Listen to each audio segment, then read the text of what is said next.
What is up? I'm Jared Welch. He's Aaron Halterman. It is Thursday, September 21st, and this is Blinkers Off. What's up, man? What's up? As Papa Dude always says, if we just went live when we were just messing around, it'd be better than the actual shows. Yeah, we've been off air talking to Magic and better content than you're probably going to get on this show. So, Yeah, right. maybe not the best, maybe not the most appropriate content, but it's better. No. True. So, No comment. what's going on, man? Nothing. Let's go. Riders up. Oh man, it's good to be back. We are approaching. Gosh, it feels like every. I was talking to a buddy of mine the other day. I was like, man, I was trying to plan out my, next couple of months, like what it's looking. I was like, it's like the Breeders' Cup. Like, I got to start planning out my Breeders' Cup. Travel plans and that all with everything that's approaching that. And it just feels like it's hard to believe that we're talking about that, because you're talking about these horses that are running this weekend in the Cotillion and the Pennsylvania Derby and any of but those are the two main ones. Like this is the last, these are the last time we're going to see them, if any of those do choose to run towards the to the Breeders' Cup. It's been a blur. This whole year has been a blur, and I know. I think as you get older, you say that, but this really has been. It is weird to look up and see it, and I think we haven't had those whoa performances, and then we've had a lot of weird things happen this year. It's not been a great year, and it's just flown by. But yeah, I mean, this is it basically. I mean, you got a lot of horses that have already made their last starts, and you basically got 4 weeks, right? You got Santa Anita coming up next week. You got Keeneland coming up the next week. You got a lot of preps that'll be happening through that, but then it's here. So it snuck up on all of us, no doubt. Yeah, I'm kind of looking through here the kind of like what the upcoming schedule is, but for the Breeders, as far as the Breeders' Cup goes. But we are, really after this, you've got, like you said, you mentioned you've got like trying to think of like big ones that might be, of course the Awesome again, but at Santa Anita we'll see. Would that be like a defunded type race? We'll go Rocket Ride or Arabian Night. Go there? Probably not. No, right? I did see today that Arabian Night's going to train up to the Classic, so that's for sure. So he's not going there. So yeah, it'll be a defunded, Stiletto Boy, that type. Yeah. Yeah, those types, right? Yep. Mm-hmm. I mean, and in the, I really hope defunded run. I mean, not to like that he runs well there, because maybe it's like he's a horse for course, and if it is Santa Anita, then obviously that makes him more interesting for the Classic. Yeah. Because obviously he does not like Del Mar. No, not at all. But if he runs like shit again, then you just know, like, I'm not even going to worry about him. And he doesn't like life if he runs. He doesn't like to run. Period. Yeah, and then you got there's some in there. Obviously, like the Princess Rooney, big ass fans, Dirt Mile winning you're in. That's Churchill Downs, the Yak.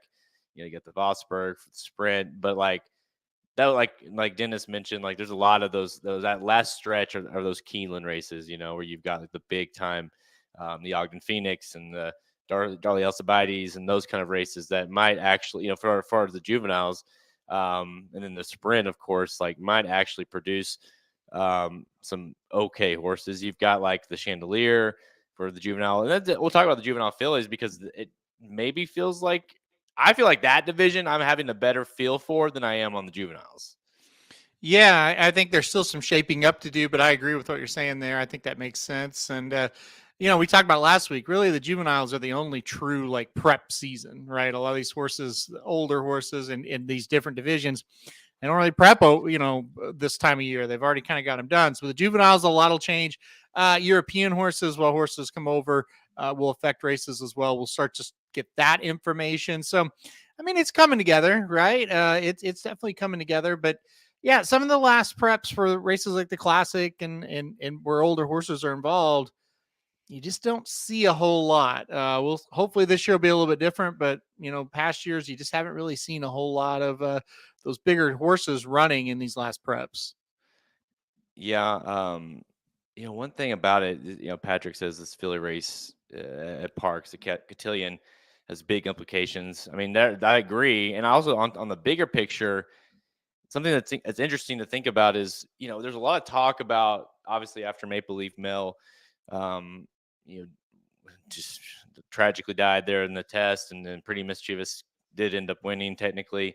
There was a lot of talk of like, man, like she might actually win, the 3-year-old of the year, Maple Leaf Male, that is, just based off of what we saw here today. And so I'm wondering, like, do you think it like if Pretty Mischievous continues to win, does it only aid in Maple Leaf Male, or does it make her more of like a voters are going to vote for Pretty Mischievous because she keeps winning, or do you know what I mean? Or is it like with her winning, does it actually say, wow, Maple Leaf Male, like she deserves that honor, because of the flattery that Pretty Mischievous continues to do? That's a tough question. I don't know the answer. I I was just would thinking about assume that it's because I was pretty. looking at your rankings and I thought, that's interesting because my logic would say you want Pretty Mischievous to lose, or I don't say you want her, but if she were to lose like this race and maybe loses the Breeders' Cup, then it's open, right? Because we don't really have a clear 3-year-old. She did win the Oaks, but then you can say, well, Maple Leaf Mill dominated her in the test, and who knows what and you could see a lot of voters going that way, if that were to happen. I think it'll be more so Pretty Mischievous will win it if she keeps winning. Like honest, like even a win in the Cotillion. Yeah. I think she has it on lock. That's where I would lean, but what people are going to do, I don't know. I never know about that, so I'm not sure. I don't know, Shotty, if I a don't horse know. that's ever like has passed away has won. I mean, wasn't there a horse that recently? I don't remember. That's all. I'm just gonna sound dumb, but I felt like there was a horse not that died, but like maybe it was retired early that a lot of people wanted to vote for just based off of kind of like the talent that was there. But I don't remember off the top of my head. In what world is ML Maple Leaf Male winning the Eclipse? Well, I mean, she was undefeated. She dusted Pretty Mischievous. If you have a situation where Pretty Mischievous doesn't win from here on out, I think you can make a pretty good case for it. I kind of lean with Jake a little bit. That thought never even crossed my mind. So I've actually talked to a lot of people that no, they're not voters. Mm-hmm. So that's another thing. But and I think too, like if like you have a recency thing, like that was right after, Mm-hmm. So it's like now that unfortunately it's horse racing, right? The longer we go, we just kind of forget about it. And if Pretty Mischievous, obviously, if she were to win one of these races, like one more grade one, she's the Oaks winner. She, you know what I mean? Like she wins the Oaks and the Cotillion, especially in this 3-year-old crop. I don't know how you don't put her. To me, like I guess I'm in the state. I've never even given it a thought. I couldn't care less about the Eclipse Awards, so I don't. My mind's never even went there until you even said it. I'd never even given it one thought. But I don't. I mean, at the end of the day, I think you're going to look at her resume and say, well, Pretty Mischievous, say she wins this weekend. That's 4 grade 1 wins. Yeah. And that's even if she had 3 grade 1 wins and 1 second to Maple Leaf Mel, I still think she would win it. So I would say Pretty Mischievous is going to win that award unless, she loses the next couple of races. Somebody comes up and, like the Chad Brown horse that won the Alabama, she wins a huge race or something, and then all of a sudden maybe she could. But I don't know. I just assumed Pretty Mischievous was like almost a lock as long as she keeps winning. Well, I mean, it's just, you have a rank number 1, Maple Leaf Mel. So I just wanted to bring that up as wise, as far as the overall picture. But I think the thing you're looking for there is give her like a finalist, put Maple Leaf Mel in there. That might be like the tribute to her. Like, hey, because, the thing that's crazy about that is like, if obviously if it didn't happen, if you can't go that way, but like she wins the test, she dusts the Oaks winner. Say she wins, I don't know, say she wins one more grade 1, like between now and the Breeders' Cup, and then wins the Breeders' Cup, one of the Breeders' Cup races, whatever. Then it's like, okay, you can make a huge case for her being the 3-year-old of the year, 2-year-old, or for Philly's 3-year-old of the year, but you can't play the what if game for a horse that died. Well, and you would have definitely assumed she'd win the next one, and then think about like her and Echo Zulu at the Breeders' Cup. Like that would have been. I mean, that's where she's going. She's going to the sprint. That would have been. entertaining to say the least, right? Yeah. So, yeah, I mean, yeah, it's a shame, but it didn't happen. So I don't think you can. And I don't know, maybe I don't have a vote either, but I just don't think you can play if this would have happened, Right. then this. I think at the end of the day, you just got to vote for the resume, and I just unfortunately that got cut short for her. I think I would, if it was me, if I was voting, I would, I'd probably put her like, I would like put 2, and then give her my third vote or whatever, just to give her a finalist, because she probably just, because let's be honest, past pretty mischievous. It's, I guess, wet paint you could throw in there. I don't know. I mean, Yeah, that's the other thing. I mean, there's nobody really randomized. If she was to continue to win a race or two, maybe, but yeah. I mean, no, Jake, there's not been a horse that's not won a grade 1. That's one. That's one. You got to that's kind of key, I think, to winning a grade 1. And obviously, I was alluding to the fact that she would have won that race, obviously. But and that's that. Not to get into it, but that's a shame. Like, at least it would have been so amazing if she at least got just enough of the wire to where you can at least go out on that one. But obviously, not going to get in that one. So.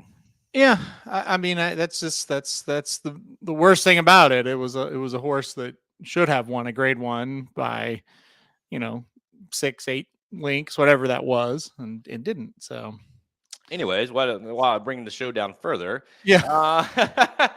About last weekend, did we see anything Breeders' Cup other than these 2-year-olds? What about the Woodbine Mile? Do you think that the Appleby horse is the real deal as far as the Breeders' Cup? Yeah, I mean, I think he ran a very good race. We'll see what happens. I didn't see that race and go, okay, that's the Breeders' Cup Mile winner by any means. But I think he makes an impact into it. I honestly, when it comes to Breeders' Cup races and how that's going to project moving forward, I thought Vivi's Dream, even though that's a deep crop of fillies, 2-year-old fillies, I thought she was really the one that was like, yeah, that looks like a pretty nice horse, right? Like, that looks like one that could win a Breeders' Cup. She would have won the Iroquois. I mean, that's how good she was versus the other 2-year-olds that day. Well, I mean, you talk about how we're seeing these 2-year-old filly races and they're all really good, right? And the thing about Vivi's Dream is she's going to have to run really good because there's good ones out there with Bright Work and Tamara or whatever out on the West Coast. Yeah. These 2-year-old boy races continue to disappoint. They look good on paper, and then they run the race, and they're like, "Oh boy, that wasn't very good." Yeah, I mean, right now Prince of Monaco is kind of defaulting there, and I don't have a lot of confidence with him, really whatsoever. And yeah, you mentioned, Bright Work and Vivi's Dream, Tamara, whatever. Obviously, those are the 3 that feel like are kind of separating themselves from as far as being pretty elite in that division. I wonder about Vivi. You almost wish that the Breeders' Cup would be at Keeneland this year for Vivi's Dream. I don't trust McPeak getting that horse out there to the west and running a big race like she's been doing. Even Bright Work in itself is kind of, I would say Bright Work has surpassed expectations, already.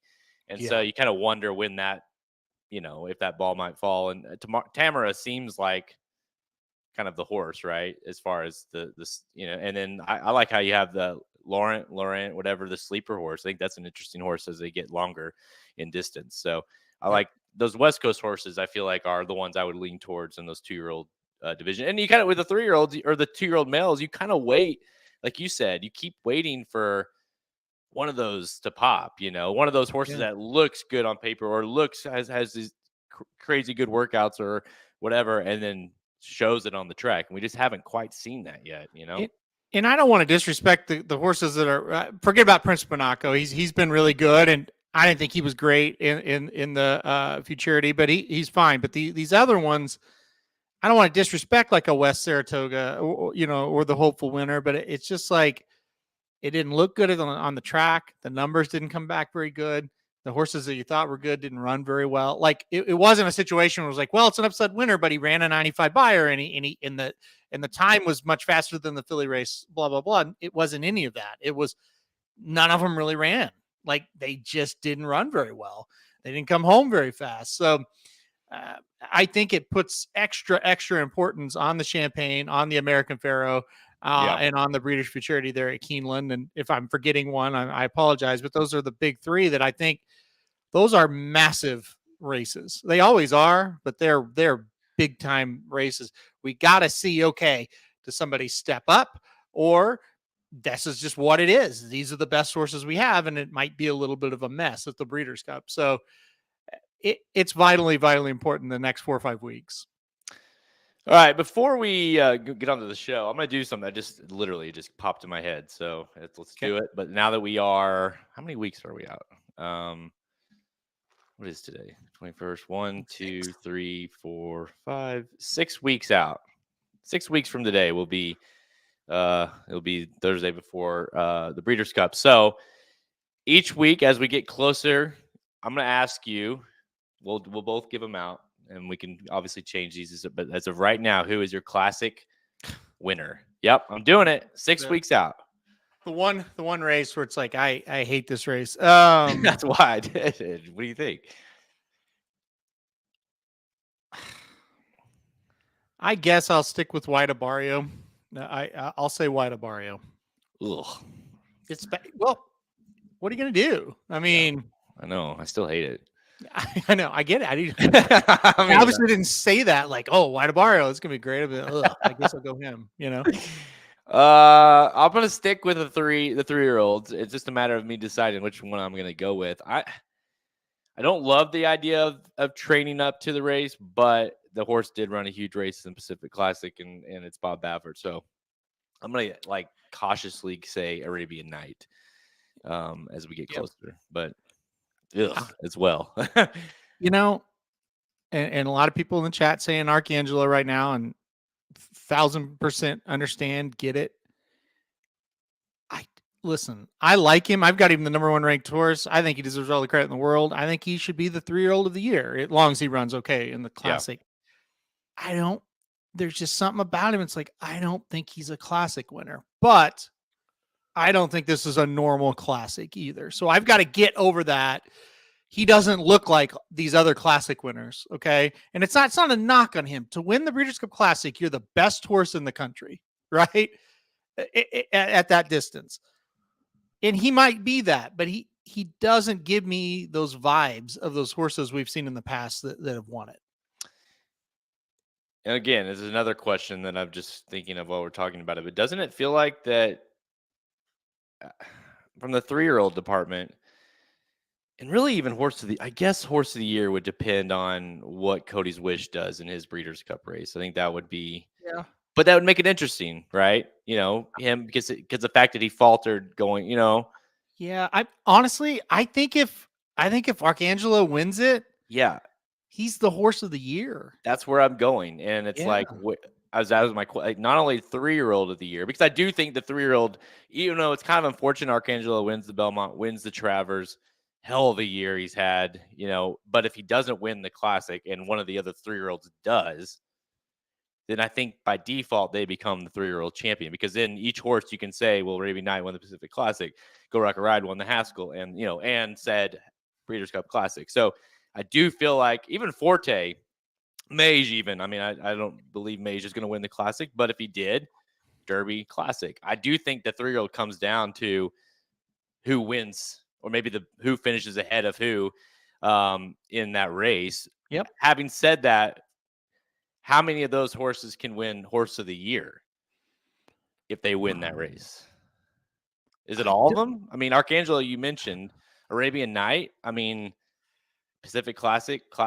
I mean, maybe he didn't run enough this year. Go Rocket Ride. I don't. The problem is not the problem. It'd be a good thing for Arabian Night, Go Rocket Ride. I think they're both in the same boat. They both have one huge win. They both have a secondary win that's really nice. I think I think they both could, because who are you voting for? Elite Power, if he was to win the sprint, or Gunite, and they don't usually vote sprinters, right? Up to the Mark would have had a shot. He's done. Yep. Cody's Wish, if he could come back and roll in the mile, but they don't really love voting horses that can only go a mile. So I think they would have a shot at it. I think they could do it. I mean, the one clear cut answer is White Barrio, right? I think he'll win it if he wins Because it. you can't make a case for Cody's Wish if White Barrio wins the Classic because he beat him in that race. You know what I mean? And if White Barrio loses, then that hurts Cody's Wish too. you know? That's true. I'm with you. I don't, even though Cody's Wish is a good answer, I mean, maybe a safe answer. It's like, okay, great. He went back to a distance he does well in. He won the mile, of course, but it's like, but look how he was terrible. And that's the other thing. He was terrible in the Wish. That's the other. We've talked about that. That's the other problem. White Barrio, he ran a race that was not anywhere near his normal, right? And you guys can speculate all you want. I'm not getting into it. I pretty much agree with what you're probably going to speculate on. But Cody's Wish got beat by Zandon in the race. They were in another zip code, right? So if Cody's Wish runs second, gets beat 2 lengths, you're like, well, this is a bullshit thing that happened. That happens with this trainer. And well, it's no big deal. Move on, right? But he was horrible, and that hurts. He was not. Yeah, exactly. So that's the other thing. He he never even got close to making a case in the race. So, it's crazy that just by default these 3-year-olds are, obviously one would need to win to become a 3-year-old or a horse of the year, but even if they don't win, I think if, like, say, White Barrio wins and Arcangelo finishes second, that's your 3-year-old of the year, Yeah, and that's just it. And if Arcangelo doesn't win it, you look at the end of the year and go, wow, this really was a bad year for racing, because you're debating horses that shouldn't be sniffing that award. Not Arcangelo, put him aside. That's different. The rest of these, they don't have the resume. White Barrio doesn't really have a horse of the year resume at all. Really, Arabian Night and Go Rocket Ride don't have horse of the year resumes. I'm talking if they win the Classic. They still, you look at it and go, it's a good resume, probably shouldn't win horse of the year. But this year, it could, might, possibly will. Yeah, what do you think of Shotties, Zandon, Arabian Lion, Taba to spin? Like, are we just going to continue to breed all these damaged horses? It seems like. I mean, yes. Taba is the most. I was like, that horse could. I don't know why that we ever even thought that horse might come back, because that horse has been at the barn, I think, the whole year, at Spindrift the whole year. But well, okay, clearly Taba had all kinds of problems. Clearly Arabian Lion has problems. Clearly. Yeah. You're not that erratic. I mean, you're talking about a horse that fell off the face of the map and was just awful for a stretch. Came back and ran races where it's like, he might be the best 3-year-old. He didn't show up again. I mean, he obviously has issues. And Zandon, I mean, there's no problems there, I don't think. So other than he's slow. So I don't know. I think it goes to what we were saying. Get him those graded victories and get him out of here. That's the key. And then can't blame them, because there's so much money to be made on that side. But it does feel like it's, when we start seeing all these horses getting bred to these horses that had trouble staying on the track, it becomes worrisome. It'll be interesting to see what kind of horses Flightline produces. Such a freaky horse, but had trouble staying on the track. So that's just it. How many of these horses recently have stayed on the track and haven't had trouble? Plus, to be completely honest, I don't subscribe on if they had trouble on the track, they're going to produce all kinds of crippled babies. I don't know that that's really accurate. I mean, there's more. I think there's more to it than just as simple as like, well, I think you got to look past that horse and look at the bloodline of that horse. Like what was the mom like? What was the dad like? What was the grandsire like? And then you can start to get an idea of the bloodlines that are filtering down. But to say, like, that'd be like saying, you just had some bad luck on the football field and you got hurt a lot, and because of that, your son's going to have injury issues too. And it's like, well, it just doesn't work that way. You look at a horse like Not This Time, he only ran 3 times. We're not seeing all his horses break down and get hurt, Right. Into Mischief is one that Dennis throws out all the time. And my goodness, he barely ran. And I mean, I don't know that that's necessarily a thing. I don't think it's as simple as that. I think in people's mind, that's like the simple answer, and we could kind of focus on that. And not saying it wouldn't help, but I don't really think that's the main problem with this. Well, there's a lot of problems. It's not the main one. All right, guys, let's get to today's show. We're going to preview and give picks for Saturday's two $1 million races, the $1 million Pennsylvania Derby and the $1 million Cotillion Stakes at Parx Racing. Then we get some rapid fire selections for the remaining greatest stakes races this weekend at Belmont Park. Or no, I'm sorry. Belmont at the Big A, Parx Racing, and Remington Park, including Sunday's $400,000 Oklahoma Derby. Let's go.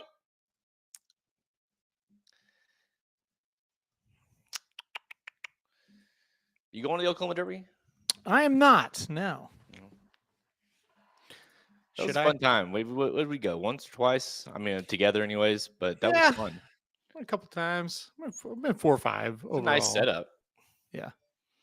I love it. Yeah. I love Remington Park. Have that, like, we sit up there, it's like right at the finish line in a restaurant, and had football going, watching football and obviously watching the races so if you haven't been to Remington Park, it's a solid track especially I would, go to one of these days where, have the big racing and, whether it be the springboard or this, and you'll have a good time. Oh yeah, definitely. It's a great time. Yep. Love it. Love Remington. There you go. Let's see. Hang on. Shoddy, we have an over-under. We won't tell you what the number was, but we have an over-under bet between how many times you'll say Red Route 1 on this show. So there's one. Mark it down. Mm-hmm. Love it. Wait, what does this mean? Is Reincarnate not going?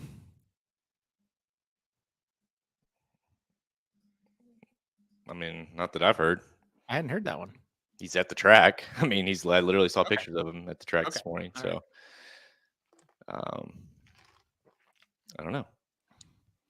Good deal. Good deal. Let me take a quick look before we look at this race. Yeah, he's in the barn looking very happy. So I don't know. Okay. Maybe you're thinking of a different horse, Rodney. Another Baffert that he was going to bring. I don't know if he was. Well, to be fair, there's like 100 Bafferts, so that could easily happen. Reincarnate is like the same. There's like a bunch of reincarnate horses, I feel like. Or maybe it's a different horse that reincarnated into. See what I did there? I was just waiting for it to happen. Just set me up and I'll finish it off. Let's see there.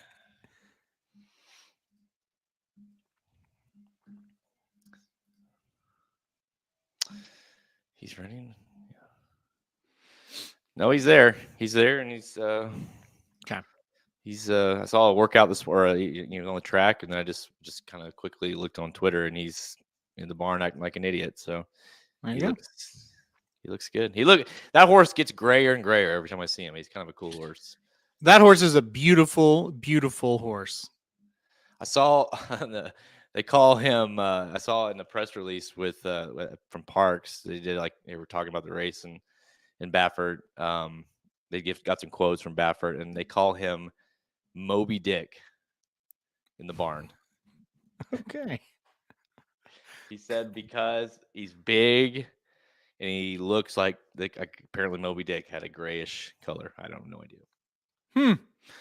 I mean, he is huge. He's a beautiful horse. Yep, he is. What was it? It was it was that Santa Anita race before he kind of became relevant, and the Sham. Yeah, it was a Sham, and at Newgate, I think or National Treasure. Even I don't remember. It was National Treasure. Yeah, was like the big favorite, Yeah, and Reincarnate. Everyone was just raving that was there in the paddock about how good Reincarnate looked. Yep. And of course, went on to win at like 16-1 that day in the Sham, and kind of became kind of the horse, right, that everyone was excited about. And then, by the way, didn't win again until this last Low South Derby. So maybe not. He beat nobody too. So beat nobody, yeah, exactly. But as you know very well. He was on your fantasy team. Mm-hmm. All right, Parx on Saturday. We got the every year there's a huge race 13. We're gonna do the Pennsylvania Derby first, and we'll go back one race to the Cotillion. Race 13, the Pennsylvania Derby, Grade 1, $1 million race, going a mile and eighth for 3-year-olds. Field of 11 lined up for this one. Halterman, it's we were I don't even know. I think it's like the year that we had the biggest winner of all time in the race. Math Wizard win the race. We were there. We picked the worst year of all time to go to, and even that race might be comparable to this one. It's lacking some stars for sure. You'd like to see a little bit of a stronger star-studded field, but you do have the 3 Saudi Crown in here at somehow 7-2. I didn't quite understand the morning line here. I think that horse is going to go off the favorite 3-1, although the outside a Reincarnate for Bob Baffert. You got Scotland, of course, didn't fare so well in the Travers at 6-1, 5-1 on Magic Tap. I think it's interesting, kind of becoming a little bit better of a horse as of late. Gilmore in here for Walsh, Karupi, Ilmer Cole. I mean, kind of that list of horses, right? But it starts with Saudi Crown. What do you think of this race for him, and what do you think of the field overall? Well, listen, I think Saudi Crown should get it done. I think he should take him gate to wire. If you remember how Parx played last year on this big day, it was all speed. If you watch Parx on a regular basis, speed usually wins the races. If you watch Parx when it's sloppy, which it could be on Saturday, speed usually holds. I think that all points to Saudi Crown. He's drawn inside. I think if he breaks well, he gets out in front. He's going to be really tough to catch. He also looked over the sloppy track at the Jim Dandy. He was fantastic, just an unlucky loss, a head bob one way or another, and he's a Jim Dandy winner. I think he'll be like 7-5, but I think Saudi Crown's going to be awful tough. And yeah, listen, it's the worst Pennsylvania Derby I've seen. It feels more like a West Virginia Derby, like an Oklahoma Derby. It feels more second rate, and that's not what this race has been over the years. It has been a race. Now, whoever wins it, whatever, but it's been a race that has had a lot of really nice horses. I don't see it this year. I think Saudi Crown's nice. I think the rest of these horses have kind of proven they're kind of on that second rate or second cut of horses in this crop. Yeah, I mean, it's interesting too because like I'm sorry, Saudi Crown, he does look nice, but it's like as good as he ran in the Jim Dandy, there was no, and now you can look at it both ways, right? There was no immediate, like he's like immediately was like, yeah, we're going to the Pennsylvania Derby. We're not thinking about the Travers, with this horse, and maybe it's just because it's a horse that's lightly raced and kind of becoming into his own a little bit, but also could look at it like, hey, this is a plan all along for Brad Cox and Saudi Crown. But to be fair, he hasn't won a stakes race yet. He got beat. He ran great in both of them. The Dwyer was unbelievable. Got beat by Fort Bragg that day. He was a good horse. And then the Jim Dandy was unbelievable. I mean, he ran too good to lose, and you could argue he should have won the race, but got beat by Forte. Forte obviously did not come back to run well at all in the Travers, but you know what Forte is about. So you kind of wonder, like, one, is he good enough? He's the horse that likes to run really well and not win, or were those just cases of just running, against too good of horses or the bad situations or what have you? But the other part of this, and I've seen some comments in here, there is a lot of speed in this race, and he is a horse that has done nothing really but go gate to wire. Although on debut he kind of set off of it, but are you worried about the pace kind of hampering him a little bit? No, I'm not at all. You look at the race in the Dwyer, he went super fast and was still finishing pretty well. Yeah, last time out there was no pace in the Jim Dandy. And honestly, I think if Giroux kind of gets him ahead a little bit more, I think he probably would have won that race. Meaning, I think he could have went a lot faster than he did. And he kind of left the other horses, meaning Forte, in the race a little bit. Listen, yeah, okay, there's a lot of speed, but like, Scotland, I don't think he's as fast as Saudi Crown, right? No. Ilmir Kola or whatever, I don't think he's as fast. Reincarnate, I don't think he's as fast. Like, there's a lot of horses that have ones on the past performances here and there, but I don't think any of them actually have like that natural speed that Saudi Crown has, and that's why I think it's a little bit misleading. I think he'll go out. I bet he runs the half in 47. And I bet if he does run that half in 47, he's not going to be pressed. I think 47 for a half, he's 2 in front. But you got to look at it too. Like you just kind of, even though you look at the numbers, like you said, but Magic Tap is not fast enough early on. Now he ran a nice race last time out to beat Film Star, who came back. Film Star's a nice horse. He had a really good Saratoga, won a couple times after. Yep. So I think that is a nice, like confidence as far as you think. I think Magic Tap to me is the horse that could possibly upset this thing. That if it's not Saudi Crown, in my opinion, but Scotland.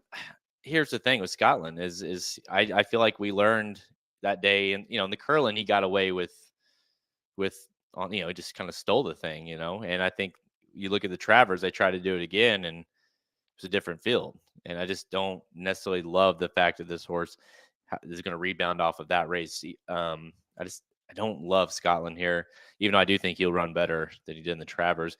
And to me, I think there's no chance in hell Reincarnate's not going to go to the lead, because I think they know that's the only way that we can win this thing is because obviously you draw from the 11 hole as well. You got to get out of the gate. You got to go. You look at his past performances. Anytime the horses ran well, they've gotten to the lead, right? Now, the last 3 prior to this last one, he never got close to the lead because, whether it be poor trips or just wasn't very good or tougher fields. You look at the Arkansas Derby, that was the closest time he got back to that lead, and he wasn't quite there. I think drawing, he's gonna have to be forwardly placed. So I kind of wonder if Saudi Crown, if Drew decides if Reincarnate just says like we're going no matter what. If he says, okay, like I'll go and I'll make you work for it, but if you want to like go crazy, I'll sit off of it a little bit, because he did do that on debut. To me, Reincarnate gets the lead when there's not any other speed in the race, right? Well, Rebel, he didn't break well. Arkansas Derby, he could have easily had the lead. He couldn't do it. Kentucky Derby, he couldn't hang up there with him. I don't think he's like naturally he's fast, but I don't think he's like a burner. And I think I'm with you. Like they're going to have to send him out of there. I think he ends up sitting like second or third. He is the worry, though, if they really try to blaze him and maybe they'll press Saudi Crown a little bit. I don't think Reincarnate's winning this race. He could play a part in the pace. You would think from the outside gate, like I said, they're going to have to send him. I don't know. You just look at this horse to me, and I know it's a Baffert and they can jump up and run big races. This guy has been just pretty average. You can't really say much bad about him, but you can't really say a lot of shiningly great things about him either. He's just kind of there. He's kind of solid. Could he outclass a few of these and hit the board? Maybe even get up a win. I wouldn't be shocked, but this just is not a horse that has that Baffert-like turn of foot. He's just kind of a grinder. I don't think he'll win this race doing that. No. Well, and I think like you're alluding to, you look at the sham after we talked about earlier, even the race prior in the maiden special weight went kind of gate to wire and kind of learned something, I think, that day too. This is a horse that debuted on the turf for 2 starts. And then they finally got the horse to the lead 2 starts into the dirt tries, and the horse found something, then did it again. The sham couldn't get to the lead in the Rebel. Kind of got shuffled back early and never was. It actually was way back and actually made a run, and it kind of got people excited. Like, hey, maybe this might be an okay horse moving forward. In the Arkansas Derby, again, couldn't get to the lead, even though kind of had every opportunity. And then the Kentucky Derby, obviously, just was awful. So you're right. Like, he does get to the lead when the field sucks or the field is not fast enough, and he kind of inherits an easy lead. But whenever he needs to work for it, I don't think he's good enough to do it. Same. Yeah. I kind of look elsewhere, like you mentioned him. I think number 4 Magic Tap is a horse that's super interesting and is kind of flexible, I think, and could sit that, hey, I'll sit you in 3rd or 4th. And if there is a speed duel, I can come get you. If there's not, I can sit a little bit closer, kind of read the pace, Gaffley on a board. I thought Magic Tap was the one that's really interesting for me, kind of that new shooter into the stakes game. To me, I've got him in second. I think he's a dangerous horse.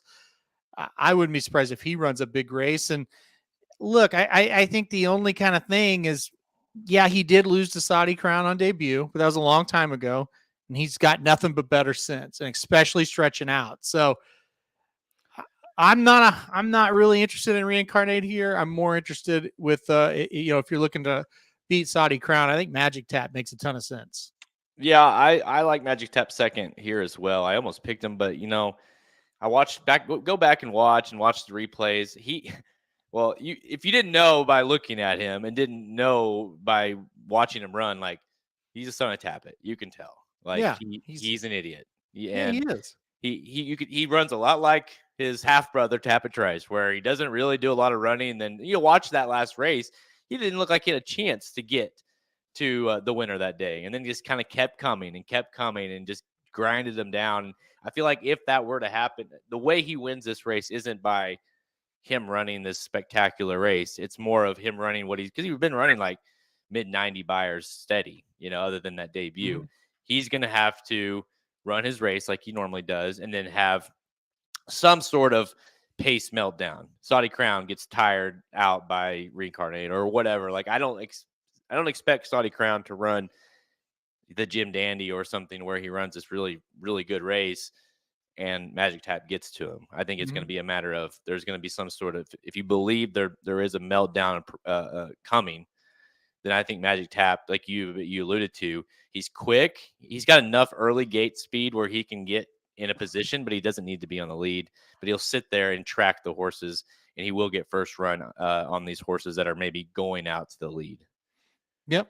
No, I agree. And I think, again, he is a little bit of a goofy horse. He's kind of a reincarnate in a way, but I think he's kind of more on the upswing. So he's interesting.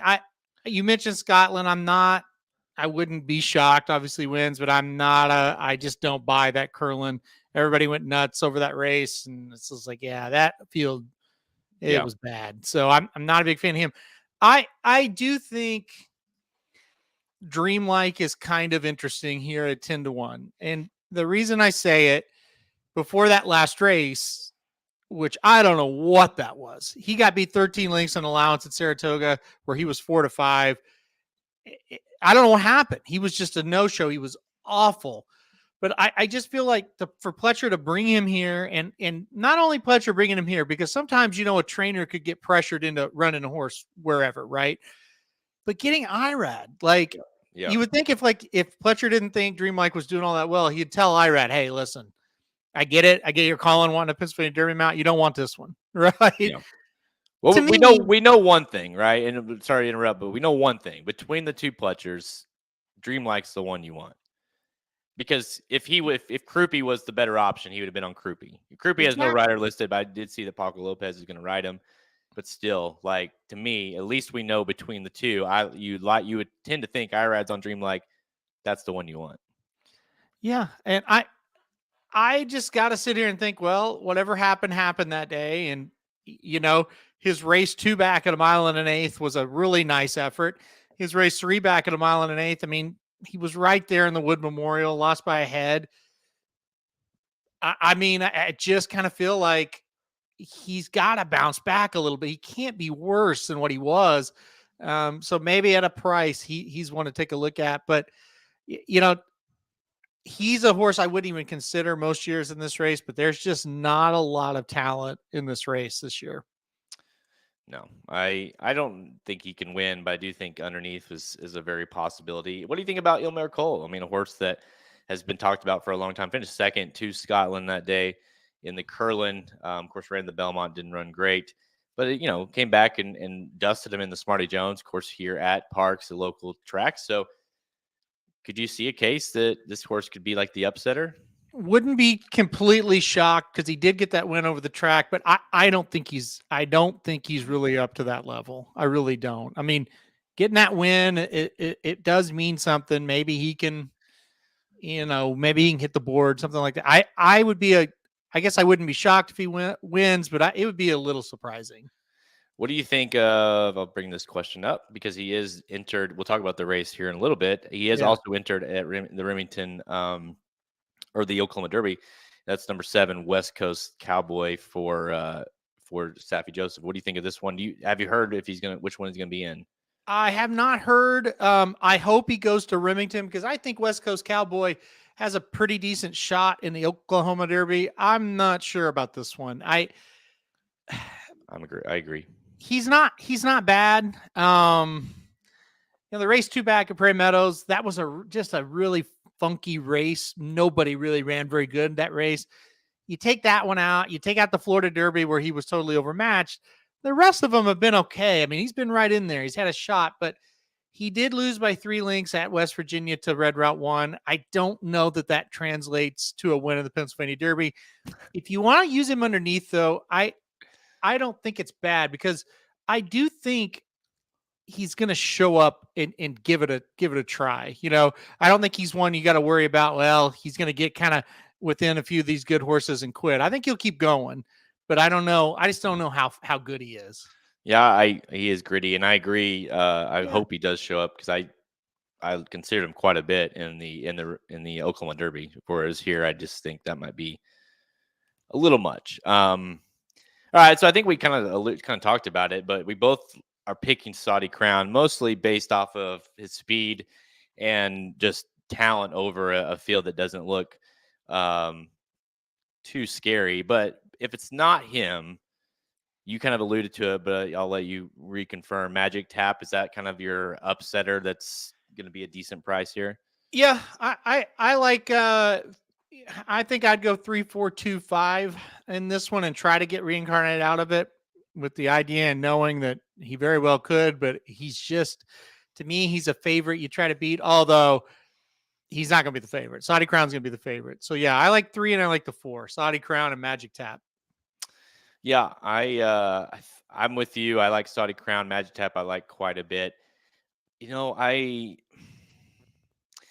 though I'm kind of playing against, the horse I'm most concerned about beating me is the 5 Scotland, just because I do think the horse before that Travers was very interesting, right? Mm-hmm. And he certainly could bounce back and kind of become that horse. Maybe it was distance that got him that day as well. So I might consider playing just because I don't want to get beat by him. I really like Magic Tap. I just don't know that he's going to be good enough to win. So I kind of like playing a 3-5 over 4 exacta, something like that, where you can get one of those winners. I do feel very confident in Saudi Crown. And if kind of my protection is the 5 Scotland, if he were to kind of bounce back, and then Magic Tap, I just feel really good about him running a good race, but just not being quite good enough to win here. But something like that. Okay, so past that, what are you doing? We talked a lot about in the opening about these 3-year-olds. I don't know that any of these are going to end up. Maybe they would, I guess. Magic Tap, I guess, maybe could. What do you think about this from a Breeders' Cup standpoint? Is there any Breeders' Cup implications looking, depending on what we see here? Saudi Crown in the dirt mile, maybe. He'd be scary there. I think the way Santa Anita plays, his speed. This is assuming obviously he runs well. I think he could be an interesting horse. You think about Cyberknife last year for Cox. Saudi Crown might have a little more speed. I don't think he has the resume, obviously, of a Cyberknife, but I think him in the dirt mile would be interesting. Listen, some of these 1 or 2 might be in the classic. I don't think they're going to play a big factor in it, though. Yeah, I wouldn't be surprised. I mean, to me, Magic Tap would be a horse, if he were to run well here, would definitely aim towards the classic just because who he's trained by and the connections, and obviously the way he's bred, you would assume the distance would be to his liking. Dreamlike, another one that you could see aiming that direction if the horse were to run well here. I don't think, just based off of the decision that Brad made right after the Jim Dandy, I don't think we're going to see that horse, no matter if he rolls here, Saudi Crown that is, in the classic. I think you're right with the dirt mile. You look at him, he's got a little bit of Nick's Go before he was the classic Nick's Go feel to him, where he was kind of got to Brad Cox, and when he came to the Breeders' Cup dirt mile, he was awesome, right? Just so good. And you look, we kind of thought he might have one in help me out. What was the horse? that ran awful last time out that we kind of thought might be his dirt mile horse? Horse that ran awful last time out. He ran at like Monmouth or some bullshit track. Oh, we're talking about the Zozos? Yeah, Zozos. We Yeah. talked about it on Blinkers Off. He's not. Yeah. That's not him. No. Saudi No. Crown would eat his lunch, so maybe Saudi Yeah. Crown is the horse. Hopefully.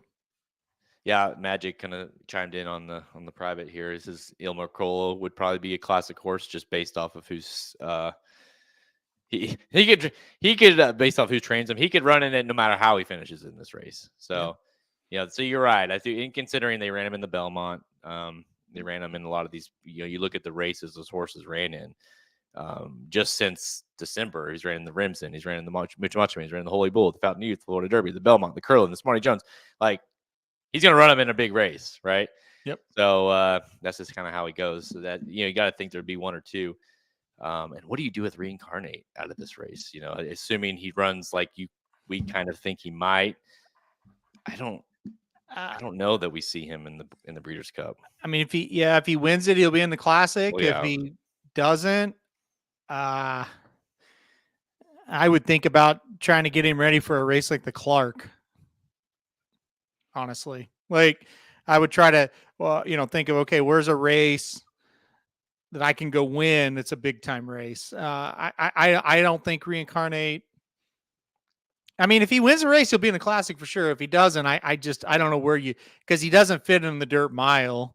And I don't think he would fit in the Classic. Let's say if he runs third, I don't think they'd run him in the Classic. Probably like one of those undercard races. Maybe that. Yep. Yep. All right, there's our picks for the Pennsylvania Derby. Halterman and I are both going with the 3 Saudi Crown to win for Brad Cox. Mm-hmm. All right, let's go to the race prior to the Pennsylvania Derby. That's race 12 at Parx. So the Cotillion Stakes, $1 million. Grade 1 and 1/16 miles for filly 3-year-olds. Field of 9 lines up here. And we talked about this horse a lot in the opening. Number 3, Pretty Mischievous. Your 2-1 favorite, your Oaks winner. Deserving favorite, obviously. But it is a better field, I feel like, as far as depth and options that we've kind of seen this kind of coming into this race. I feel like there's some nice horses. There's some prices that you could be, I could be talked into. So I do feel like this is a deeper field. And I'm not a huge believer in Pretty Mischievous. I mean, I do think she's deserving, right? But I'm going to try to beat her here. What do you think of the field? I think it's a really good field. I'm going to try to beat Pretty Mischievous as well. I do think, these are horses that have been solid. I mean, you look at the 4, Hoosier Philly, the 5, the 7's been pretty good. I'm beating around the bush, though. I like the 2 Ceiling Crusher. I think this horse goes gate to wire. I put this one on top. There you go. Mark likes Ceiling Crusher as well there. Look, was just flawless and then had her singled. All she had to do was win that day, July 27th at Del Mar, and she ran. she ran. I mean, our only loss. It's like, what the fuck, right? Like, unbelievable. Don't single her here. Yeah, and of course, next time out goes to the Torrey Pines and dominates against Open Company, and it's just like, I hate racing, but I really believe this horse is going to get out to the front, and I don't think they're going to catch her. So I went number 2 Ceiling Crusher on top. Well, Mark likes her. You like her. Make it 3. I got the 2 Ceiling Crusher as well.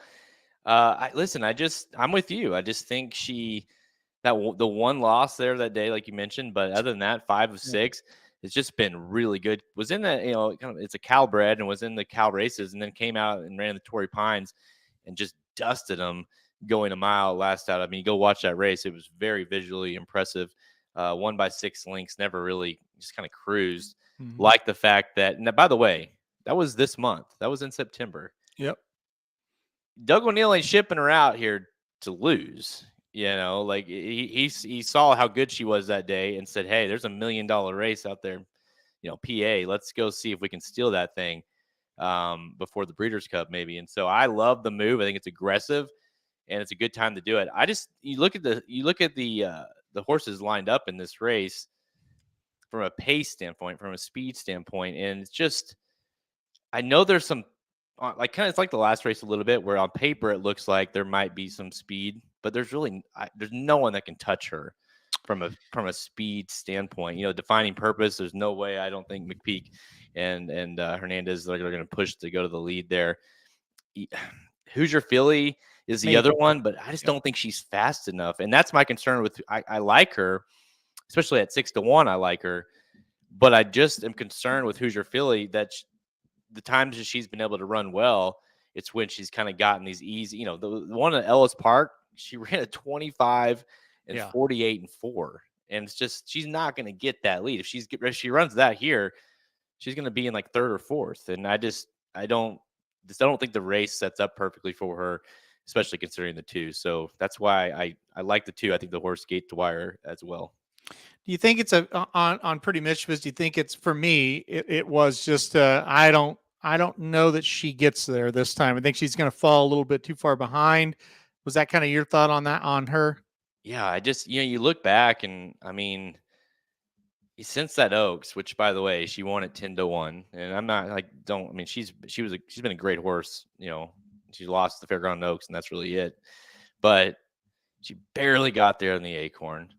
She didn't even get. I mean, she was not even close in the test, but obviously got it that day because of what happened. So it's just like she regressed greatly in the test as well. I get that was 7 furlongs. Now we're going a distance that maybe she likes a little more, but I just think she's kind of been playing with fire a little bit. And I think this is the time I don't think she can get to the 2. I agree. I don't think she's very good. Just yeah, plain and simple. I get that, like, I'm gonna probably get some heat for that because it's hard to disagree like her results, but I mean, okay, so she won the Oaks. She beat Gambling Girl and the Alleys. Like, those horses are awful. The Oaks was bad, right? The race prior in the Fairgrounds Oaks, Southlawn beat her. Southlawn has been awful. Bad. Yeah. Really bad. The Acorn, she beat Darth Vader and a Colt. A Colt is one we'll talk about in a second that I think is somewhat interesting here. And then, she clearly Unhinged probably should have won the damn race in the test. Well, and I don't know how she got the picture for that or got her nose down, but well, if you remember, Jared, she got it because she was outside and clearly Unhinged was inside, and clearly Unhinged saw that horse break down, talking about Maple Leaf Mill, and stopped for a minute. Yeah. Like paused, and that got Pretty Mischievous back into the race, or she would finish third. Yeah. And so, and I also think too, it's like, let's pretend that, obviously, I wish we could pretend that nothing happened to Maple Leaf Mel, and then you'd be looking at that race and being like, damn, like, she was not very good that day, you know? Yeah. And all of a sudden you look at it like she's won 3 grade 1s in a row. And so it's just, I think there's a misleading angle there with the 3 I'm not going to take anything away from her. She's won 3 grade 1. I'll count 2 grade 1s, but still very good. But I just don't trust her enough to get the job done here. Now, having said that, if the 2 Ceiling Crusher just maybe was fluky out, I mean, I wouldn't say fluky, but maybe is like loves West Coast racing and just isn't quite good enough to come out here, then this isn't the greatest of fields, right? It's kind of what Pretty Mischievous has been beating. So if the 2 doesn't run well, I wouldn't be shocked if Pretty Mischievous wins another one. Yeah, I honestly, I think I'm just going to use 2, 3 and go on. I think you use the 2 thinking, hey, she's the up and comer, she's got the pace advantage, she's going to be tough. But I mean, if you're going to make a case, okay, who's going to catch the 2? The 3 is the one that is the most likely horse to catch the 2. So, that's just it. So I'm with you. Michael says he likes the 3-4-2, so he's going to throw in Hoosier Philly, but yeah, I do say this about Hoosier Philly, and I'll see if you agree or not, but I would be more inclined to either use her on top, like if I'm playing an exacta or try, or just not using her at all. I think she's either one of those that we see like a big kind of performance from her, or you can look at her wins, Hoosier Philly, that is, and they've been kind of dominant efforts, and kind of dust them. And I think that's what would have to happen in order for her to win. If she doesn't win, I think you can pencil her in wherever, Well, her path to victory is she inherits the lead. And if she's on the lead, it means the pace is slow. And if she's on the lead on a slow pace, she will be tough, right? But you look at her races this year, obviously the 2 races at Fairgrounds were really bad. She did get second in the Black Eyed Susan, but she really was a distant second. She got the easy lead, and then last time out, she didn't show up at Charlestown. So I'm not going to sit here and be shocked if she wins, but to me, I don't think she gets to the desired trip. All right, there's 2 horses that I want to mention, but I'll see if you mention them first, or at least one of them. Give me a couple more. Give me one more that you're interested in here. That's not, the 2, 3, 4. Well, you said you want to mention the 5, Occult and Occult, however you say it's the name there. And I think this is a pretty nice horse. So I think the 5 makes a lot of sense. Won the Monmouth Oaks last time out. 2 back was fairly competitive with Pretty Mischievous. So, Chad Brown, Irad, I get it. The 5, I think, makes sense. Yeah, you go back and watch, and the Acorn, and, was way out of it early and made a nice run. Obviously, it was never that close, but the Monmouth Oaks, and I kind of wonder, like at first thought, I thought, well, I don't know, maybe that was just, just based off the field she was facing, but she made a move that was pretty impressive. Like she made a move that was, looked like she was behind horses, and then when I guess who was right, Lynch was riding that day, is like just said go. It was like boom, the race was over, and that was impressive. But you look at the Acorn numbers, and like she didn't really run a improved race from the Acorn. I feel like it was just a lesser competition. She does have that nice burst, and so I do feel like if things kind of were to fall apart, in some sense, like I could see her making some noise, but I couldn't quite get behind her. I'll tell you the one horse that I'm interested in, but I didn't underneath, especially, and that's the 1 Foggy Night. I think that's an interesting horse. Likes Parx, 3 wins at Parx in 3 seconds, so has ran well here. Likes his distance quite a bit. Finished second that day, well beaten to a Colt. So that's the big reason why I couldn't quite, get on board with her on top. But then she came back and ran at Parx and at Catherine Sophia and just dusted him again. It's a nice horse, I think. I think I could see this horse running well regardless. Is going to sit a nice pace, kind of off the pace. Likes the distance, like I said, and the track. So to me, Foggy Night is a horse at 12-1 that I could see upsetting underneath, finishing second or third, and kind of, if you like, say, Ceiling Crusher, like I do, playing like the 2-1 or 2-1-3 or something like that, to where if she were to get up and get second or third, you could get paid, even with getting like a couple, shorter prices home.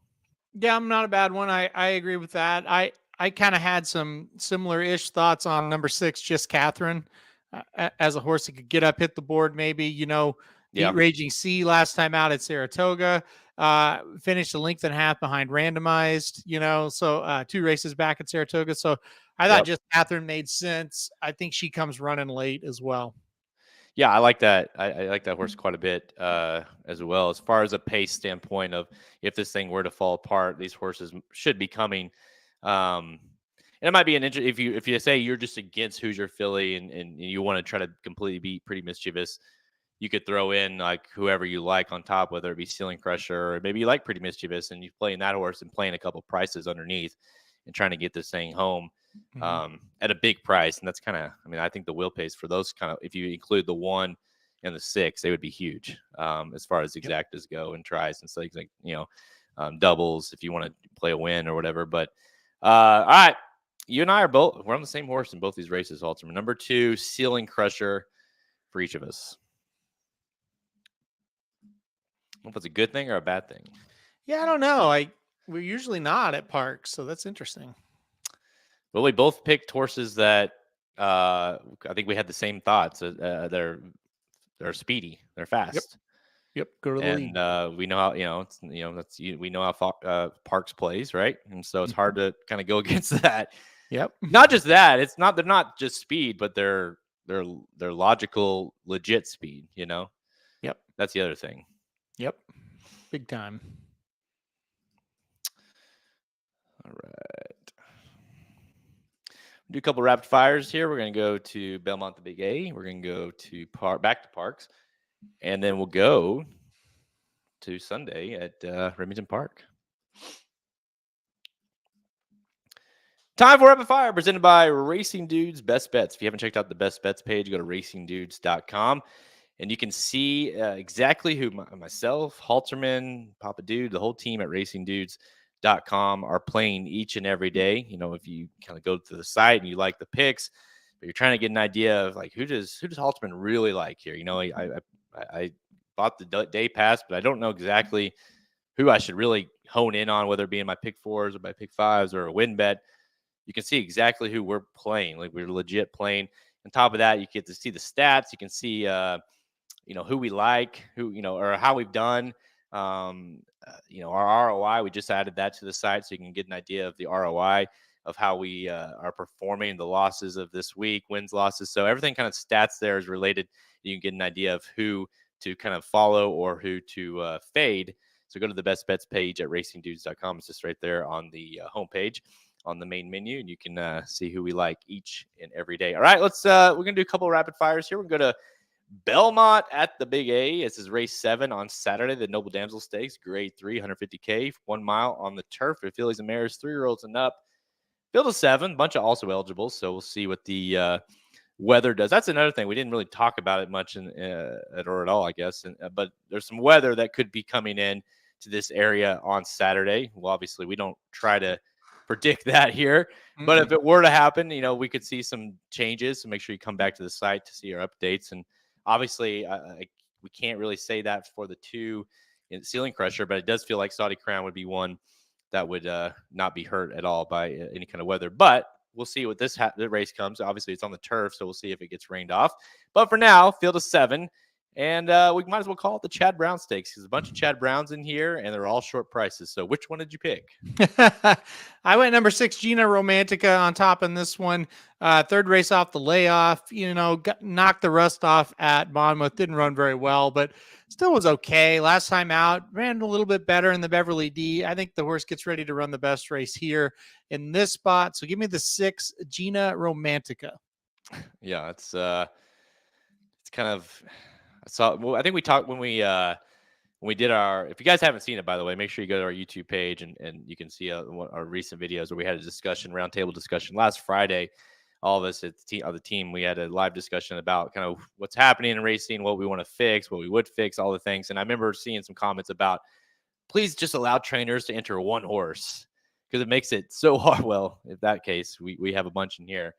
Gerrymander is interesting, especially if this race gets taken off. I mean, the horse will be, and you kind of wonder if Chad thought that, right? It kind of like wonder if this race does get rained off. We know we got a nice horse here, but I'm with you. I like the 6, Gino Romantica.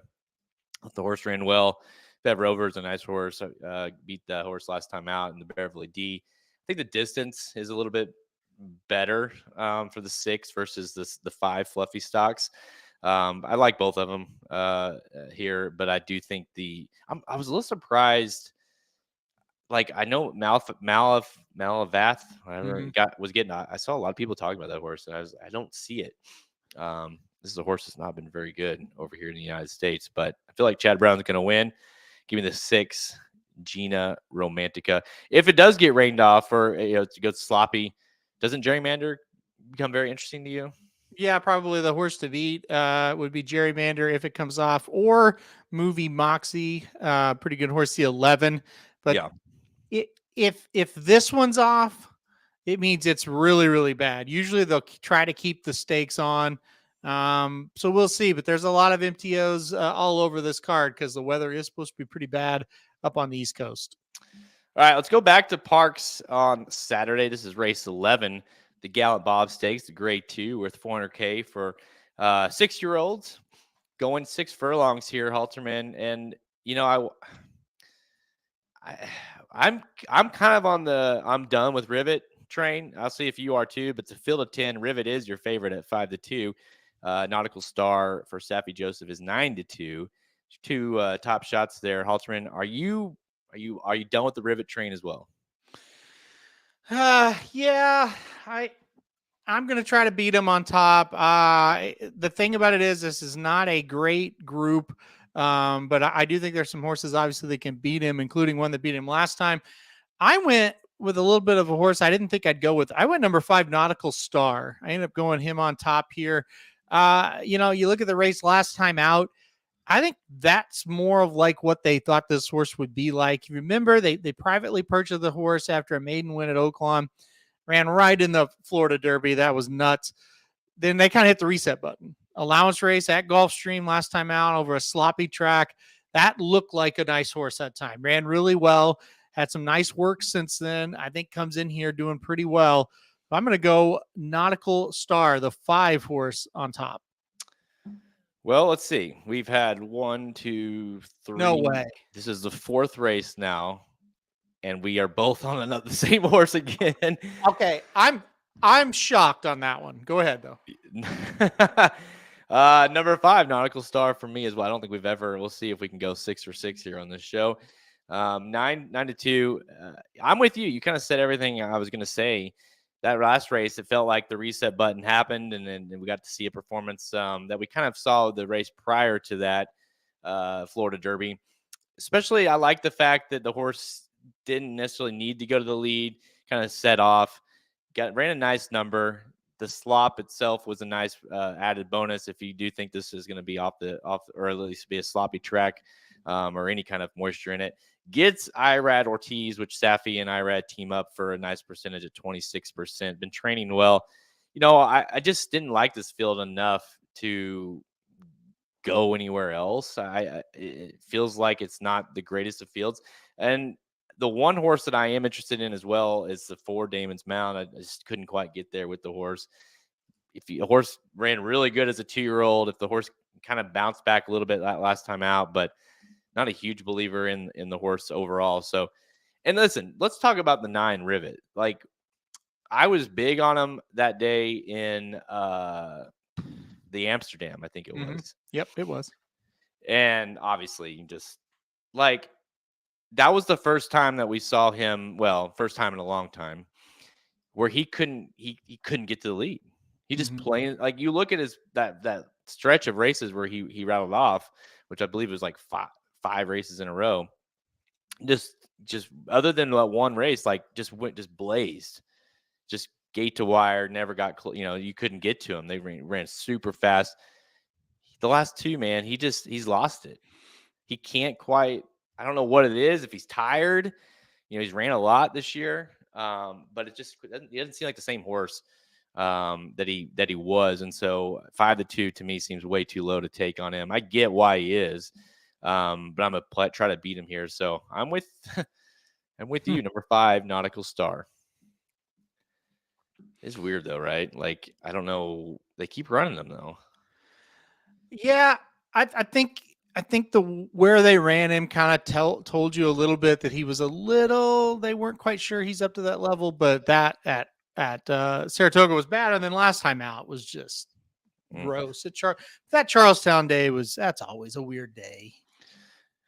All right, last one here. Let's go to Sunday at Remington Park. This, of course, is race 10, the Oklahoma Derby, grade 3, worth $400K, going a mile and 1/8. Bunch of 3-year-olds lined up here. Halterman, 13 horses, and you've got all the way outside the 13 horse. Your 3-1 slight favorite for Brad Cox. Hit Show, 7-2 on Red Route 1 for Asmussen Rosario. Of course, the late running Red Route 1. And then, kind of got an option. Race Cane, like, tell you what, this horse I feel like Race Cane runs in every single kind of mediocre 3-year-old race, and is somehow a short price every single time. I don't get it. I know. But there it is. Hit Show, your 3-1 favorite. Where are you going? Yeah, the Race Cane point is very interesting. Yeah, because he ran in that Gotham in a race that he was the only closer in a 14-horse field, and he won, and everybody went nuts, and he's done nothing since. He did almost at all, and he shows up in all the races, and he's and the thing is, like, the morning line makers always make him. I know, a short price every time. I know, it's crazy. And anyway, he is. By the way, he was 8-5 last time out in the West Virginia Derby, and he finished 4th. Yeah. Listen, this race is it's fun. There's 13 horses in here. It's definitely a mess of a field. I went to the outside. I went number 13, Hit Show on top. I I just kind of feel like he's going to outclass them. When you look at this whole field and then you look at Hit Show, he's definitely kept much better company than the rest of them. He ran really well in the Belmont. He did not run well in the Jim Dandy, so that has me a little bit worried. But his other races have been pretty darn good. He ran really well in the Kentucky Derby. So yeah, I think hopefully he just didn't like the slop. That's what I'm going to go with in the Jim Dandy. I know a lot of people I was with was thinking Hit Show was going to run a big race in that one. He just didn't. This is a much better spot for him. I mean, to me, he's just the classiest horse in this race. So I'm going to go Hit Show on top. Well, I don't know how to count. Apparently, I said 6 for 6. We're gonna go 5 for 5 because I don't know the last time we agreed on every pick of our rapid fire and our in-depth races. But here we go. Number 13 Hit Show for me as well. Listen, I tried to beat him in a sense. Like that's what I do a lot with any race, and I think you should. Is like if you see a horse that's a favorite and you believe is going to be bet as a favorite, like first thing you do is look at the rest of the field and say, how am I beating them? Yep. And if you can't get there, if you can't make a logical case, then I think, it makes sense to look at that favorite closer. And that's, Hit Shows. I'm with you, man. Like when I watched back the Kentucky Derby, he was one of maybe like 3 or 4 horses that I was the most impressed with that race, the Kentucky Derby. I thought he ran a really nice race, all things considered. He had a lot of things kind of against him that day. He was a big price, not a lot of belief in him after losing that Wood Memorial to Lord Miles. And I thought he ran a nice race that day. Came back, didn't run terrible in the Belmont, and the Jim Dandy, like you said, was not great. But, adds blinkers, gets in a field that I would say is below him still, but it's a lot more where he needs to be running to kind of get that confidence back. I think the biggest issue with him in this race is the 13 hole, is can he get in a good position? Obviously getting Pratt helps. Can he get in a good position? But I think that he's talented. I think he's way, way above what's in this race. You look, like you said, you look at those last 3, the Wood Memorial and the Withers, like whatever. But, the Jim Dandy, the Belmont, the Derby. I mean, those are 3 very good races. As far as the horses he was in, there ain't those horses in this race. I mean, Raise Cane, I guess, is one that he can compare to as far as running in the Kentucky Derby. But yeah, give me a break. I'm with you. I think it's Hit Show, but I think we got to mention the 10 Red Route 1.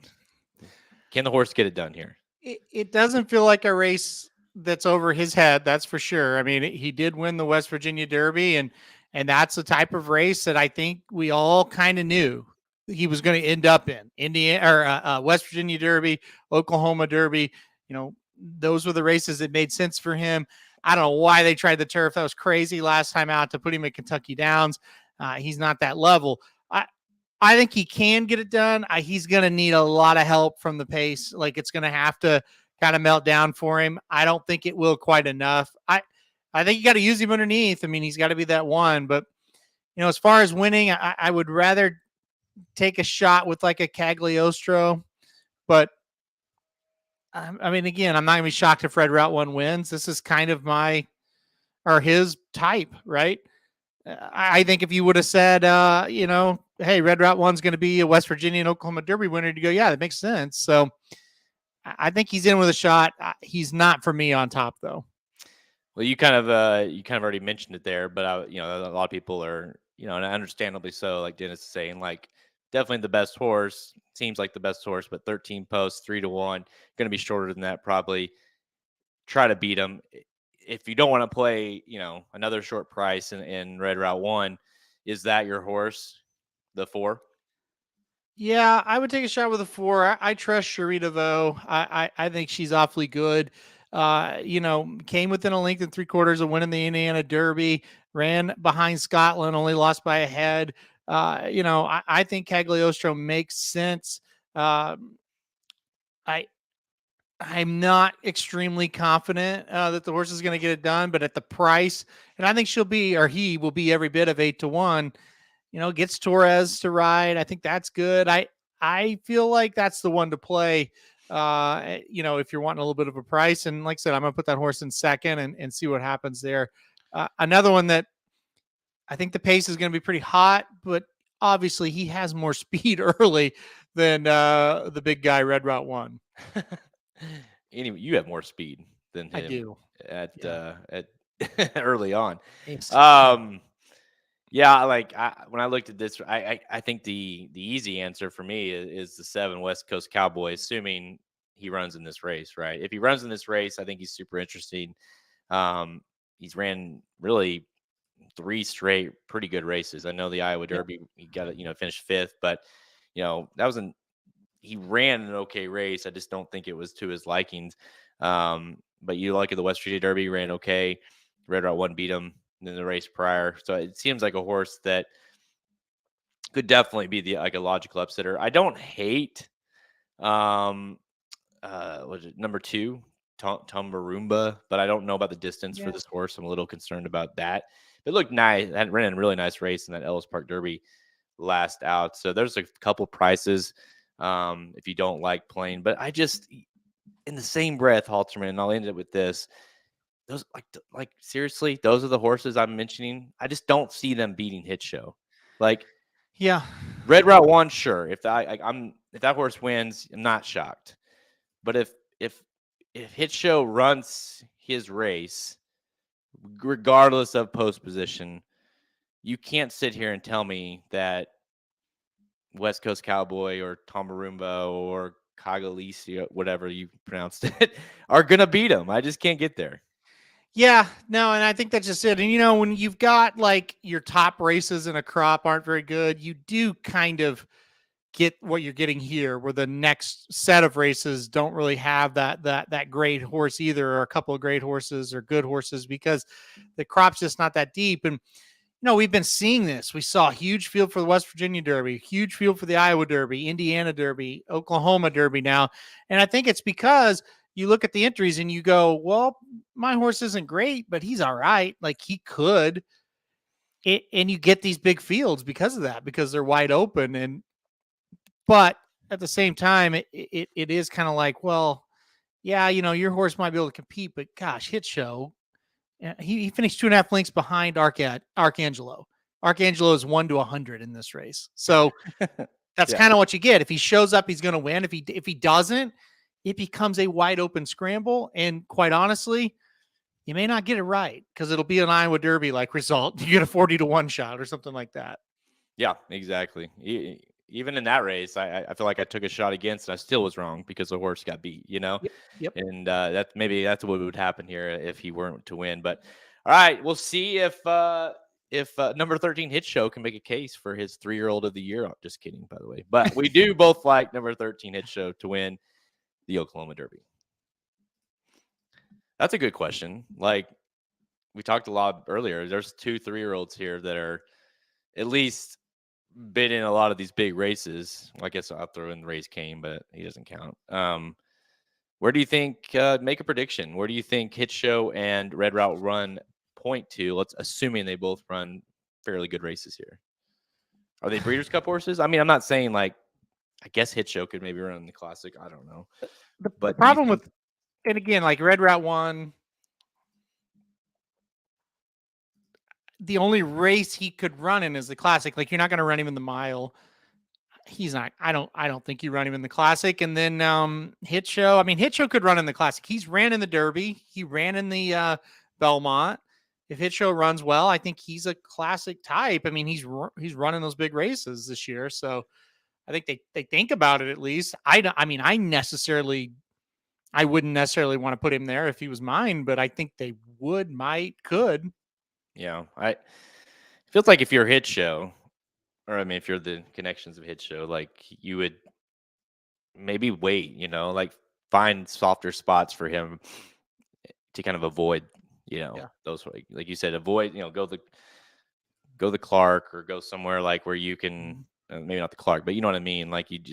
You kind of good away from these top horses, and maybe he kind of develops as a 4-year-old. Yep. And by the way, if he were to win here, and let's even go further and say dust him, I mean, it's another feather in the cap for Arcangelo, right? Yep. For Not sure. to say it matters because he would beat nothing really in this race, but it would obviously help. I mean, anything like that, it doesn't hurt, right? Yeah, Dudes Who Bet Sports coming up here in just a second.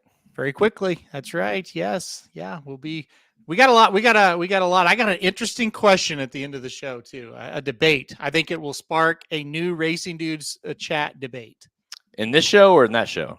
in that show. Oh, I'm going to stay tuned for that then. Oh, yeah, we'll get to it, Dennis. We will get to it. Don't you worry. All right, that's all the time we have. Check us out at racingdudes.com for the free picks and premium selections. On our products page, click the Get Racing Dudes premium button at the menu at racingdudes.com to learn more. Remember, like we mentioned earlier, check out the best bets page. Make sure you go to the free premium page as well. Go to free picks, free premium picks.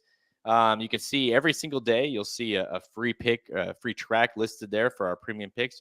You can also get the occasional Soma bombs and rockets for free there as well. So it's a good reason to visit that page each and every single day, and you just subscribe to our page there, and you can get any kind of dashboard pick that's free. It'll be there as say free picks, and you can get those every single time they are available. You just have to enter your little email address and set a password, and you're set.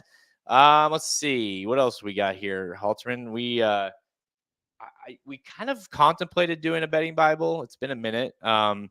For the Pennsylvania Derby, I think we saw it. And we it's funny, we know each other so well over the years. We didn't even have to talk about it. We both knew like I ain't doing that one. Well, I knew it was under consideration, and when I saw the fields, I didn't even text you because I knew it's like we're not doing that. When I saw it, I was like, I'm not even doing like he can ask, but I'm not even sending an email to our designer to get the page made. So, so that said, we might do one between now and then, but definitely be looking out for. I know it seems early, but we're only 6 weeks out, like we talked about. The Breeders' Cup Betting Bible. We'll start selling that before too long. I would jump in and say, I bet we do that Keeneland Day, because I bet that Keeneland Day when they run the Futurity and the I can't remember what they call it, the Maker's Mile or whatever. No, that's the spring. What is it in the fall? I can't remember. It's just the Keeneland Mile. I think they called it last year. That's right. Yeah, they changed the name of it. So I bet when we see that card, we'll be like, oh yeah, we're doing that one. But you never know.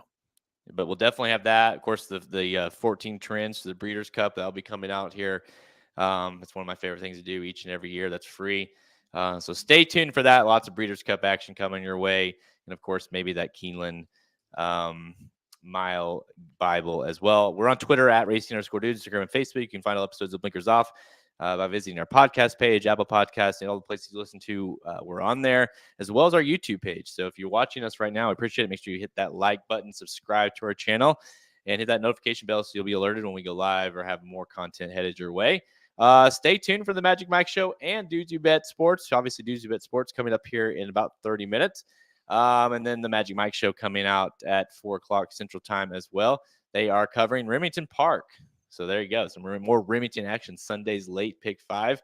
So that'll be an interesting one to see that, because obviously that's going to be a tough sequence to get to. So make sure you stay tuned for both of those shows. And I guess, should we talk about the turtles, the turtle update? Yep. So and I'll just keep talking about it until someone asks, because every time we do talk about it, they're like, what are you guys talking about? Last week, Halterman, you got it right. I remember what you predicted. Turtles lost in a very, very tight, close matchup, 2-1. The Raptors scored a late goal in the game. It was tied up. Scored a late goal in that game. It was tons of shots. It was a tightly called game. The coach, myself, got very heated in the game. Took Cohen out at one point. It was not a great look, but it happened. We're over it. We're moving on to this week. We play the Herd of Cats tonight. Tonight at 6:10 Central. What do you think about that one? I'm 2-0. I picked for you guys and you won first week. Picked against you and you lost last week. I thought the score would be 3-1. It was 2-1. So good job. The Herd of Cats, are they 0-3? No. Listen to this. I got news that's shocking. Shocking news. Okay. The Herd of Cats won last week. Uh-oh. So listen to this. I'll give you because they didn't play week 1. I don't know what happened. Okay. No score listed there. The Herd of Cats got beat 7-0 to the Raptors week 2. That was the team we just played. We lost 2-1. Right. The Herd of Cats beat the team that had no name, the one we beat, 4-1. So they actually beat them more impressively than we beat them that day. The Turtles won that game. I don't even remember what the score was. 3-1. So 3-1 versus 4-1. And now that we play them tonight. I feel like you guys have some lockdown defense going on. And I think that will hamper the Herd of Cats. I feel like with the Herd of Cats, they look like an all offensive team. I think the first game they played, they just kind of got overwhelmed and their kids got a little depressed. Game 2, they're able to get some goals and that kind of held up. I'm going to go with the Turtles 5 and the Herd of Cats 2. 5-2 Turtles beat the Herd of Cats tonight. I like it. I think that's this is the best. It's turning into the best segment that we have. I like it. I think that's a pretty good pick. You're right. I just like looking at the scores. Even the really good teams, we don't allow many scores. We have a really good defense. Yes. We have this one girl, Shelby. She's bigger than most of the kids, and she just eats them up, man. Like she knocks kids over. It's awesome. And so she's my defender. I found like a gem in the rough last week. We had to kind of it's called a diamond in the rough. Well, it's Jim. Okay. His name's Jim on the team. So no, it's not really. It's Micah. Micah stepped up and played goalie for us. So I'm gonna have Cohen in the field all game tonight. Yeah. I finally have my lineup. I feel like we're gonna play well. So well, again, I think the evidence is there that the defense is there, and so that's the big key. You play a team like the Herd of Cats, it's like playing a spread offense and with no defense. If for football, as long as they're scoring, their spirits are high. But if you can kind of bottle them up, kind of keep it in their end, I don't think they're going to be able to handle it. Look, maybe they get a couple goals, but I don't think it's going to be a competitive game tonight. I think you get up 4-0 and kind of give up a couple late. I'd say the Turtles are averaging. I mean, I don't keep stats. But I would say we're averaging. We have a couple good offensive players, so I would say we're averaging probably. 15 shots a game, maybe somewhere in there, 15 to 20. Depending on the game, and about a goal situation, you just never know. You never know how these 7-year-olds, 6-year-olds, what kind of day they had. If they had a bad day, sometimes at the end of the week, later in the day, they're a little tired, and so you never know what kind of performance you're going to get out of them. So that's something you can't predict, Halterman. This reminds me, our good friend coaches a high school girls basketball team, and then my cousin. One of them coaches is the assistant coach, and one of them plays on the team. And so I got to setting the lines for them, like the over under and the lines. And I was getting within 1 or 2 points of the line, like 6-7 times in a row. And they were like, "How are you doing this?" It's like, you guys have your profession and I have mine. I just, all right. So you just coach the game. I know what's going to happen. You just coach it, do your best, but you're losing by 8 tonight, So I'm ready for keep the soccer thing going 2 for 2. Hopefully the Turtles get a big win tonight though. Yeah, this is taking it a step further when you can start predicting the the U8 soccer teams. So what was it you said? 5-2? 5-2 is my prediction. Yes. Yeah. I think it's a solid prediction. We'll by the way, I do think you should put this on your best bets, as people are alluding to in the comments, and see when someone buys your stuff and like they're like, you'll have to mark it as other. And like, where is this? I don't understand where the Turtles versus the Herd of Cats are at. I would do it, but I don't want the emails, of like, hey, I went to bet the Turtles and I can't find it on my sports book. It's like, oh no. Here's the thing. Know what I mean? If we can get any action on this, Dennis, I would no doubt throw the game. So I would just put my worst players in there, and we would make sure I can do that easily. That's very easy to do. Especially a soccer game. the one struggle I'm having here as we've gotten to kind of as I've honed in on like who's good at what, and you know what I mean, and they're at that weird age now where it's like you have to start like teaching them about winning and losing, Yeah. and Yeah. if you work hard in practice and blah blah blah, you can play. You know what I mean? Like you have Yep. to teach them that. It's not all about like because when they're and obviously I've coached Cohen since he was 4, and so it's at that time it's like you just put whoever you want in, like if they're there to have fun, Right. Yeah. Yeah. and so now I feel I'm having a hard time. Like I want to kid them all in, and there's this one little girl on our team she knows it, she gets it, but she's tiny and she just doesn't, you know what I mean? She's just not Yeah. quite there good enough. She's no And good. I know when I put her in, I'm like, oh no, like just hold on, and because it's not like you're not putting the kid out because they're tired. They're not tired, they're kids. Right. Yeah. So I'm kind of struggling with how much playing time do I give some of these kids that aren't quite there, Well, I mean, you have to build their character. I agree. enough to where if you're gonna don't lose the game and try to keep it at 5-2 and don't get any closer than that, because I bet exact score as well as you guys to win. So Well, they're not, and it never fails because goalie for whatever reason. I guess I remember it too as a kid. Like everyone wants to play goalie. oh yeah, it's yeah. fun. You get to wear the gloves. And you have a shirt, Favorite color shirt, the cool shirt and stuff. Yeah. And so this one little girl, I think it was that girl actually, which she goes, hey, can I play goalie tonight? And I just looked at her and go, no. And I just moved on. And I was like, listen, like, I'm not putting you in goal. Okay. Yeah. Show me something. You're afraid to touch the ball at practice. So I'm not going to put you in goal. We'll find out what happens tonight. But there you go. There's the prediction. 5-2. We will report back. I feel like we're going to have to start updating this like before every week. Like I'm going to tweet it out or something. If I keep winning.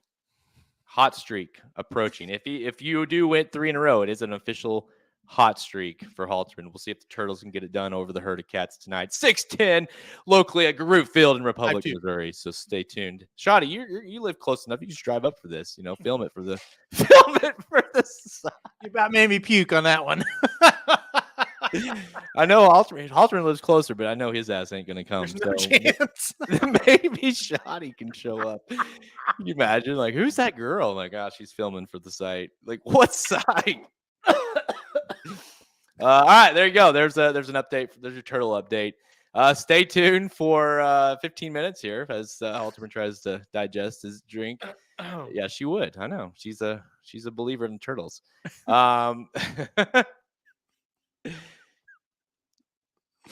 It's time to go. we would get Shoddy for the premium tweets. That's about it. So but there you go. I love this. Is my favorite update, by the way, that we do. We'll get Halter, or we'll get Cohen on here one of these. We'll interview the player and see what his I like that. Maybe at the end of the year, that's his reward if he does well. After the last game, it was such an intense game, and I felt like I was yelling too much. So I asked Cohen after the game, I was like, "Do you think Daddy I yell too much on the sidelines?" He's like, "Yeah." He goes, "You need to chill." So hopefully tonight's game will be less intense playing who we play, and I can just relax. So hopefully, we'll see. But if you know what, they're slacking, I'll pull them all out. Yep. All right, guys. I'm Jared Welch. I agree. He's Aaron Halterman. Stay tuned for the next couple shows here, and good luck this weekend.